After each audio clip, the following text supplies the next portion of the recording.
I realized I wasn't alone in that elevator when something small sneezed in the dark. I had just gotten back to my building in Pittsburgh after another late shift, carrying a plastic bag with a cold sandwich and a phone full of work messages I had no energy left to answer. The elevator doors shut. I leaned back for half a second, and then the whole car jerked so hard it made my teeth click. It stopped somewhere between floors. The lights stayed on, but only barely. It turned that weak yellow color that makes everything look older than it is. I pressed the buttons once, then again, then the alarm. Nothing. Just a dry little crackle from the speaker. That was when I heard it. Not a meow. Just a soft, startled sound from the corner near the side panel. I looked over and saw a kitten sitting there like he'd been there longer than I had. He was tiny, maybe 11 weeks old, black with white on his chest and front paws, and a crooked white mark across his nose that looked almost painted on by hand. A tuxedo kitten, skinny and dusty, with huge eyes that didn't leave my face for a second. He didn't throw himself at the door. He didn't cry. He just sat there, tucked in tight, like he already understood this wasn't getting fixed fast. For a moment, I honestly thought I was imagining him. I hadn't noticed him when I stepped in. Maybe the corner had been too dark, or maybe I'd been too tired and too distracted to really look.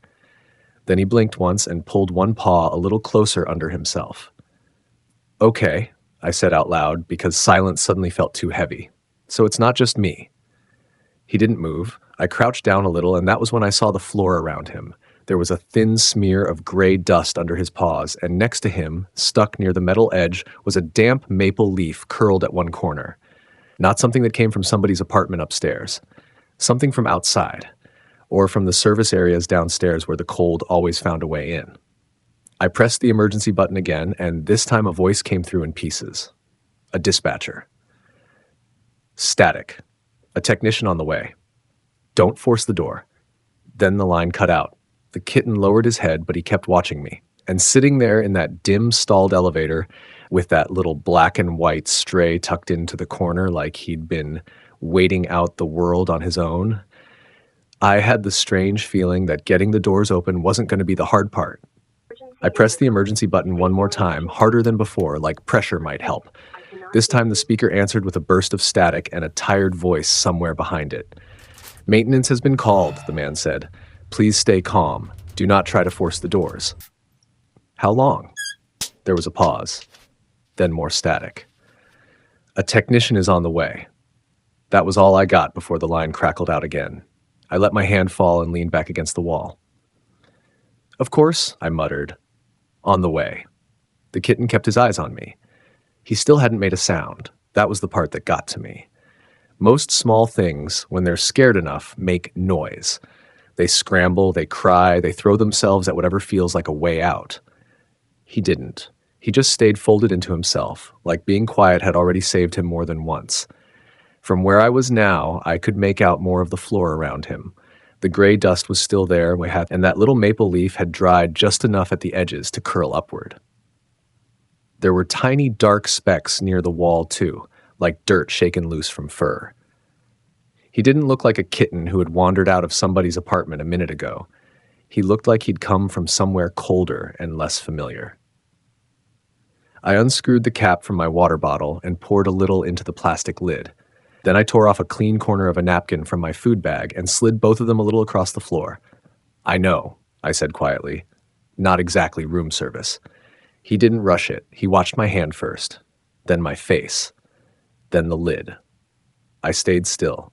After a long few seconds, he stood up. He was even smaller than I'd thought. All legs and ears.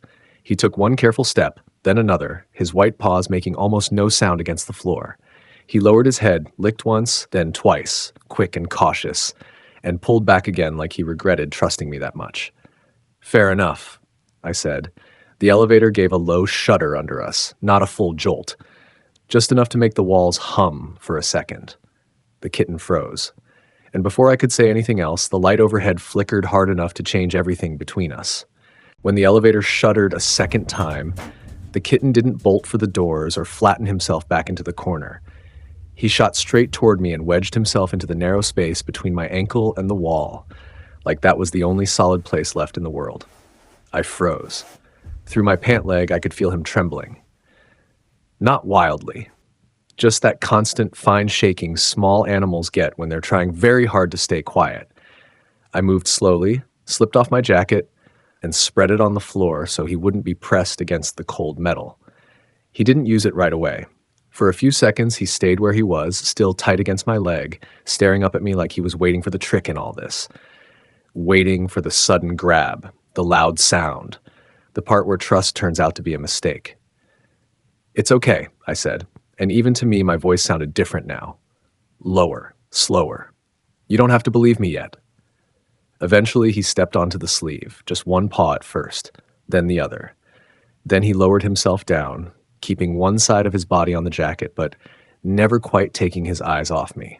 Like he wanted the warmth, but not enough to forget I was still a stranger.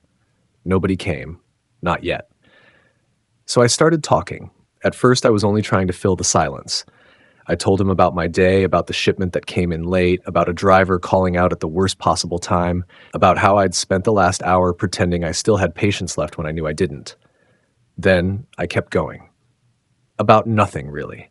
About the broken vending machine in the loading area. About how the lobby in my building always smelled faintly like wet cardboard when it rained. About how tired I was of every day feeling already late before it even started. The kitten blinked slowly once, then again. At some point, he stopped looking like he was bracing for impact. He was still wary, still ready to pull back, but now one white paw was stretched over the fold of my jacket, and his breathing had eased enough for me to notice it. That was the strange part. I was sitting on the floor of a stalled elevator, talking to a dusty black and white kitten I hadn't even known was there when the doors first closed, and for the first time in I don't know how long, I wasn't reaching for my phone. I wasn't checking the time. I wasn't trying to move the next thing forward. I was just there with him. Then, finally, I heard voices outside. Muffled at first. Men, maybe two of them, somewhere beyond the doors. The kitten lifted his head, and just like that, I knew the elevator hadn't only interrupted my night. It had handed me something that wasn't going to end when those doors opened. The technician and the building concierge got the elevator open through a narrow gap between floors. They told me to come out first. I stepped onto the landing, half crouched because of the height difference, and the second the metal scraped and the men started talking over each other, the kitten shot backward, not toward the opening, not toward me. He darted back into the far corner and pressed himself there, small and still.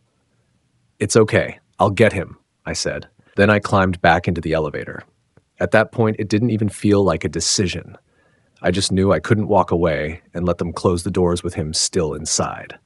I crouched down, spoke softly, and when I reached for my jacket on the floor, he pressed himself flatter for a second. Then I wrapped him carefully in it, more like scooping than grabbing, and carried him against my chest as we went down to the lobby. He stayed still in my arms. I could feel how fast his heart was beating through the fabric. At the concierge desk, things started making a little more sense. The concierge, an older guy with tired eyes and a Steelers mug on the counter, said people had noticed small things over the past few days. Soft scratching near the basement pipes at night, the service door to the back lot not fully latched one morning. Twice, the elevator had come up empty from the lower level, like something light had slipped in before the doors closed.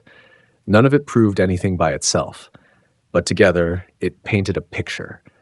The kitten had probably been moving through the building for days. Basement corners, storage alcoves, under the stairs, anywhere warm enough to last the night and quiet enough not to get cornered. He hadn't come from somebody's apartment upstairs. He had just ended up in the same elevator with me at the worst possible time. The concierge pulled a flattened cardboard box from a supply closet, set an old towel inside, and nodded toward it. "You can leave him here till morning," he said. "Safer than outside." I lowered my jacket enough for the kitten's face to show. He blinked once, then tucked his nose back under the fold. I almost nodded. But then I looked past the desk at the glass doors leading into the lobby, and all at once I understood that until morning wasn't really a solution at all. It was just the easiest way to pretend this still wasn't mine. Through the glass doors, I could see the wind pushing wet leaves across the courtyard toward the parking lot. The lobby never fully settled at night. People came in carrying groceries. A delivery guy yanked one door open with his shoulder and let in a strip of cold air. Somebody crossed through talking too loudly on the phone. Every sound made the kitten go tighter inside my jacket. The box by the desk looked safe only if you didn't look at it for too long. The concierge was trying. I'll give him that. He found a shallow dish for water, brought out an old hand towel, even wrote down the number for a 24-hour vet clinic on the back of a receipt. But he also had his shift, his rules, and the whole building sitting on him at once.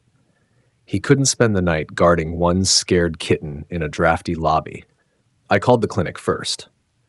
They told me I could bring him in first thing in the morning unless he was in immediate distress.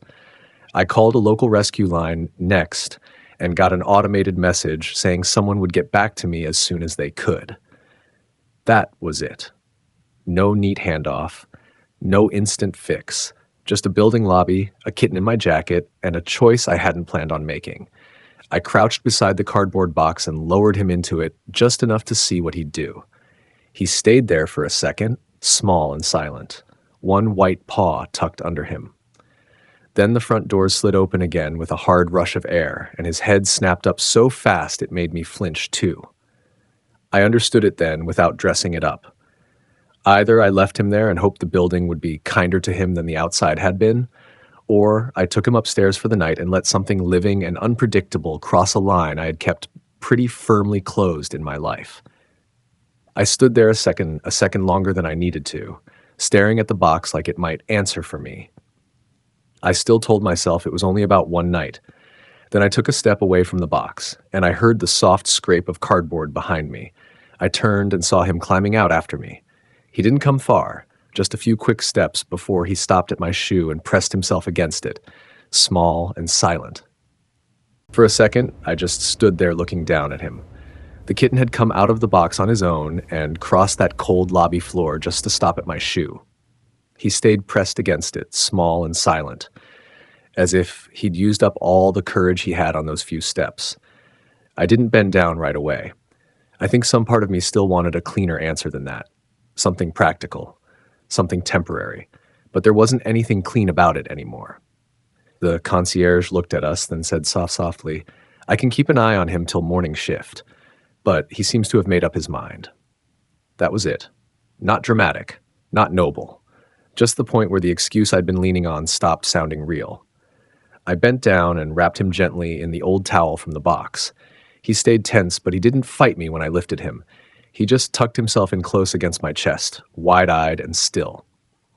The elevator was still out, so I carried him up the stairs. By the third floor, I could feel the warmth of his small body through the towel, and every time I looked down, I saw the top of his head and that crooked white mark on his nose. By the seventh, I was out of breath. By the time I got to my floor, it no longer felt like I was bringing home a problem I'd picked up downstairs. It felt more like I was carrying a question I hadn't answered yet. Inside my apartment, he didn't do what I expected. He didn't run wild through the place, and he didn't vanish under the couch like I thought he might. He stepped just a little way into the room, keeping close to the wall, then stopped near the front door and sat down. He stayed there a long moment, watching me, like he was checking whether I was about to disappear too. That was when I understood the hardest part hadn't even started yet. It wasn't feeding him. It wasn't finding somewhere for him to sleep. It was waiting for the moment he decided whether I was safe enough to believe in. I ran to the 24-hour store for a litter tray, a small bag of food, and the cheapest blanket they had. I wasn't gone long, 10, maybe 15 minutes. But when I opened my apartment door again, the silence inside hit me so hard, my stomach dropped. I set the bag down and looked toward the spot by the front door where I'd left him. Empty. I checked the kitchen first, then the bathroom, then under the bed, even though part of me already knew he wouldn't be somewhere obvious. For one sharp second, I got angry in that scared, useless way people do when they don't know where to put the fear. How do you lose a kitten in a one-bedroom apartment in 15 minutes? I was just about to pull the dresser away from the wall when I heard a small, muffled tap from the hall closet. I opened the door slowly. He was on the bottom shelf between my winter boots, tucked into the dark space behind one of them, looking back at me with those same wide eyes from the elevator.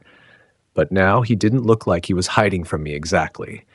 He looked like he had found the first place in a long time that felt enclosed enough to sleep in. So I sat down on the floor across from him and did nothing. I didn't reach in. I didn't call him. I just stayed there. After a couple of minutes, he moved. First his nose, then one white paw, then the rest of him, careful and low to the ground. He came all the way out on his own, stopped in front of me, and leaned his forehead into my wrist. That was the first time I heard him purr. It was quiet and a little rough, like the sound had been sitting unused in him for a while.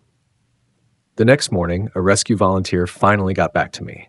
She laid out the usual steps in a calm, practiced voice. Exam first, then possible foster placement, then they'd see what made sense from there. I borrowed a carrier from the guy down the hall and took the kitten to a clinic. No chip. No one in the building asking about a missing black and white kitten.